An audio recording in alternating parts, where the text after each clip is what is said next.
Hello there, and welcome back to the channel. Nice to see you all. You're all looking very well. There are certain things in life that I love here in Mexico. One is good beer, like this. Piedra Lisa from the Colima brewery. Simply delicious. Another of those things in life, and I'm a man of simple tastes, are sausages, and a good sausage at that. That's one of those things I have found difficult to find here in Mexico, is good sausages. But there are certain places like Simply Sausages. I think they're in Mexico City, but they do deliver here in Monterrey, but I haven't tried them as yet. And there's a guy called, or a company called Don Tino, which make these wonderful Uruguayan chorizos, which are about a kilo in weight, and rather like a coiled python in certain ways. I have tried one, and how gorgeous. Trying to manipulate them in the pan is rather a challenge, but I think they're made for the asador, which makes them rather easier to turn over, but they are simply delicious. I'm also a bit of a cheesivore, meaning that I really love good cheese, and people seem to think that Mexican cheese is just this gloop that is used in nacho sauce, which is an aberration which comes from the United States. Nothing to do with real Mexican cheese. I mean, here, a good Oaxaca cotija are just gorgeous. And so are some others. I mean, like a very good, a good Chihuahua cheese can be great. I mean, I found a cheddar, a Mexican cheddar, which was just simply wonderful, really strong, really filled the mouth. But there's a great place in Mexico City that is a fabulous producer of cheese. I must try them. I can't remember the name. I must look for that. And then there is chocolate. I just love a really good dark bitter chocolate. And Mexico has dark bitter chocolate in spades. In Britain, you get all these celebrity chefs telling you that, the best chocolate is maybe from Ecuador or some other place. It's rather like vanilla. They always say Madagascar vanilla is probably the best. I'm not sure if it's Madagascar. It could be some other part of the world. Whereas in Mexico, you do get some wonderful vanilla. And I don't know, they seem to overlook Mexican chocolate. And Mexican chocolate is gorgeous, especially this brand. I bought a rather large amount of them from Amazon, and it's Cacep. And Cacep is a great chocolate company. I mean, they promote a lot of Mexican chocolate, which you find in places like Tabasco State and various others. And the chocolate is absolutely gorgeous. And as I say, I love very dark chocolate. And I'd never tried chocolate that was 100% cacao until I arrived here.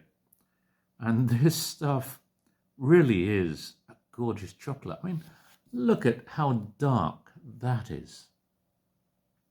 There's not a single trace of sugar in this. It is pure chocolate. And it is just wonderful. I've had certain ones. My lowest point is 70%. That's the lowest point I will go to when it comes to dark chocolate. And Turin, the company Turin makes some of the most gorgeous chocolates as a general everyday chocolate that you can get from most places, which are now owned by Mars. But thankfully, Mars has not changed Turin too much. They were always a very nice player in the market. They make these tubes of chocolates filled with various liqueurs and other things, which are great at Christmas. And you see these around. I must try out some of these and give them a taste test around Christmas time. But anyway, we're going to try the Cacep 100. And there's a lovely snap. This chocolate has not been in the fridge. It has been out in the open, in the kitchen, and there's this lovely snap. There are people who say you should put chocolate in the fridge, and one of those is somebody who is meant to be such an expert with food, and that is Gordon Ramsay. And he says you should always put chocolate in the fridge. If you put chocolate in the fridge, I mean, I'd put some of this in the fridge just because I'd unwrapped it. And you get this bloom, and this kind of bloom which discolors the chocolate, in my opinion. And it becomes too hard. It changes the flavor. But at room temperature, and at room temperature in Monterey is kind of difficult with the heat here in the city. But in this time of year, November, it's not too hot in the house. July and August, the chocolate would probably melt quite quickly. But yeah, it's an excellent chocolate. I mean, it's very closely, a very close-grained chocolate. And the smell is heavenly. It's so rich.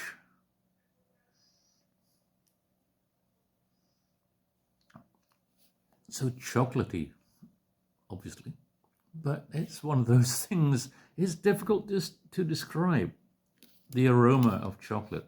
I'm not an expert in aromas, but I have students who work for food companies, and they can distinguish different aromas, flavors, etc. I must ask Nellie exactly what the aromas and flavors are.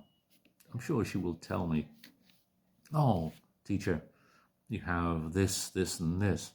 But for me, my nose is not quite as educated as hers. And probably my palate isn't either. But I'll give my viewpoint, my palate notes to this.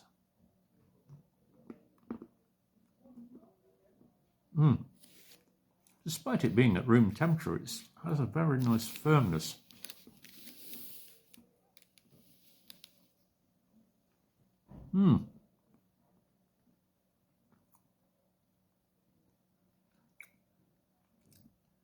There is a lot going on in that chocolate.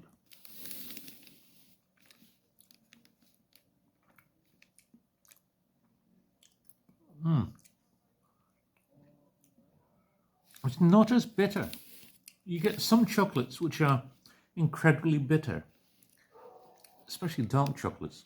And this is what kind of puts people off. They go, oh, I don't like dark chocolate, it's far too bitter. But there's no real bitterness to this like you get with, say, a Lindt or other dark chocolates. This is very smooth. Very smooth. There's a kind of fruitiness that fills the mouth.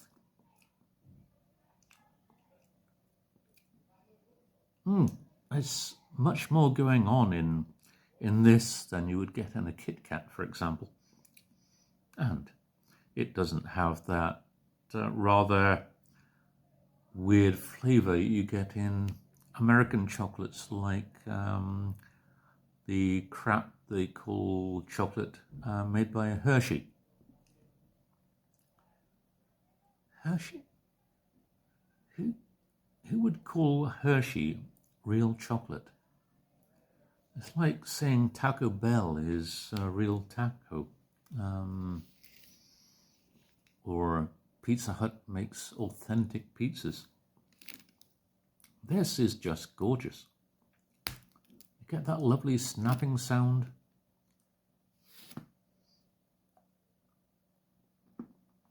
Mm. Mm.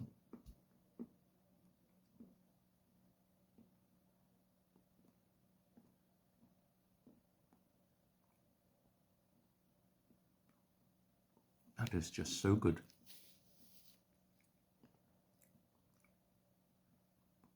Interesting. Sorry. Yeah, there's a lovely creaminess as well. You don't expect a creaminess to come out of a dark chocolate. Interestingly, this kind of chocolate does go well with beer. And I have tried, if you have watched some of my beer tasting videos on my my channel, The Mexican Beer Guy, you will see that I have tried this chocolate with some very rich dark beers, stouts, porters, and also an Irish red ale. And it really does complement the beer so well. And the beer complements the chocolate as well.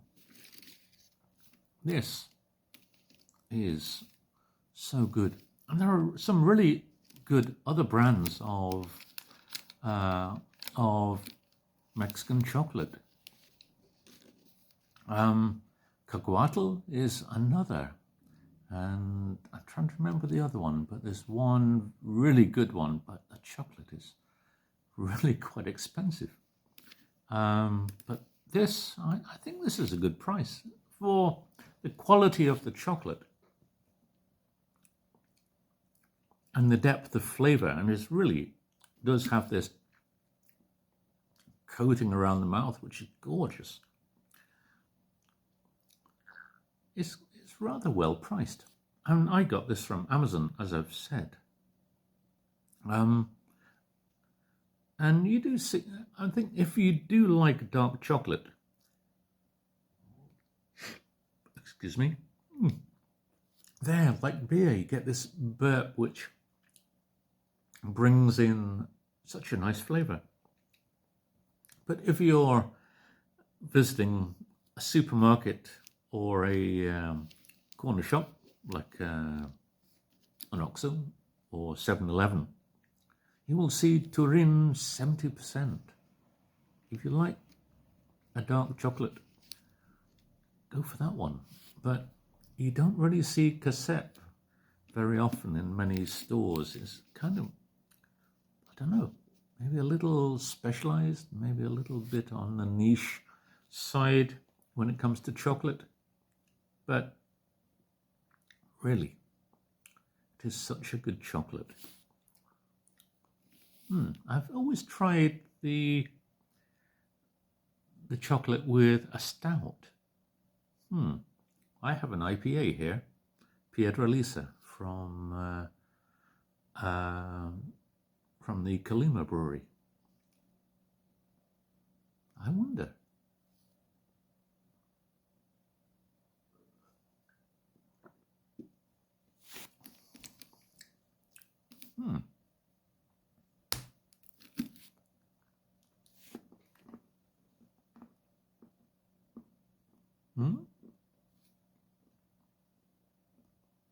Let's see.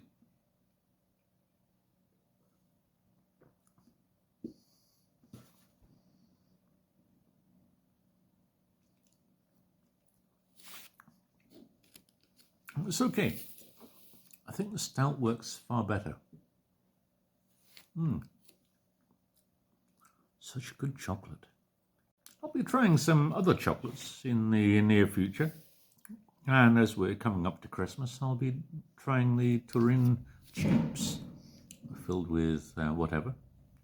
Sounds like a war going on out there, but some people deciding fireworks are good to play with on a Saturday night. But anyway, yeah, such a good chocolate. Please, if you see it, buy it. Thank you very much. Bye for now.